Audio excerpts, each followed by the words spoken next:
Баршаңызға қайырлы күн. Мен бүгін сіздермен өте оңай, әрдәмді нәзік пирогтың рецептімен бөліскім келеді. Бұл пирогтың жасалу жолы да өте оңай. Менімен бірге болып, видеомды до конца көріңіздер. Сіздерге ұнайды деген ойдамын.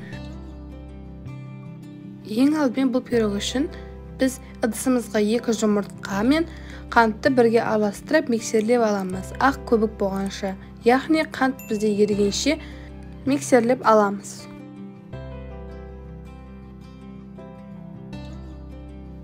Мінде осындай сияқты ақ көбік болып, қантымыз еруі керек. Енді осы массамыздың үстіне айранымызды құйып, миксерлеп аламыз. Міне осындай масса болуы керек. Мен алдын ала ұнымыздың үстіне сода қосып алғам. Енді осы массамызға ұнды қосып, бәрін миксерлеп аламыз. Енді 28 диаметрлік формамызға майды құйып, бәр шетіне жағып шығамыз.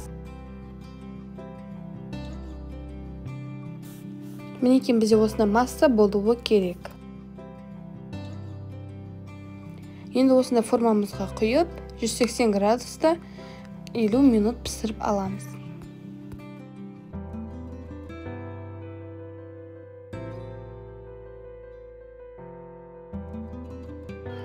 Піскенін білу үшін шпажканы тығып көрсеңіз де болады. Шпажка ештеңе жабыспау керек. Бос әдемі тұру керек. Және осылай шеттерін кесіп, осындай әдемі пирогымызды көресіздер.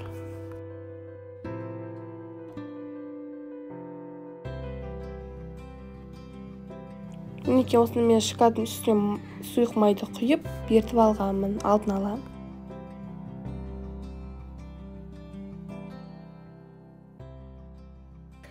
Пирогымыздың суығанын күтеміз. Сосын осына жаңа ертіп алған шоколадымызды үстіне құйып, жағып шығамыз.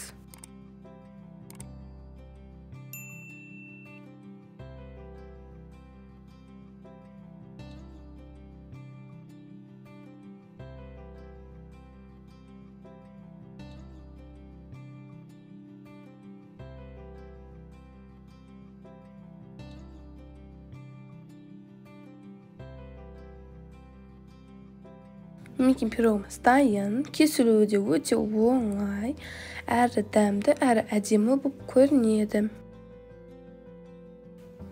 Іші нығыз болмауы тиіс.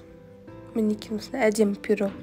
Менің ата-анама өте қатты ұнады. Осы видео әрі пирог ұнаса, мамамның YouTube каналына подписаться етіп, лайк басуды ұмытпаңыздар. Басқа достарыңыз болса, бөлісіп отырыңыздар.